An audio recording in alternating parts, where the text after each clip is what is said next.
Sa isang bansang nababalot ng samot-saring isyu ng kaguluhan at banta sa seguridad na dulot ng mga rebeldeng NPA, mga grupong naiskam kami ng kapangyarihan sa pamahalaan, may isang tinig na umusbong, hindi para sa pagkabahabahagi, kundi para sa pagkakaisa.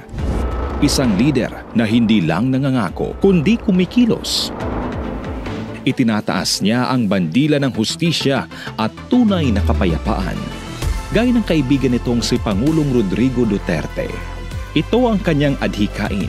Ito ang kanyang misyon. Sama-sama nating itaguyod ang kapayapaang hindi lamang panaginip, kundi realidad para sa bawat Pilipino.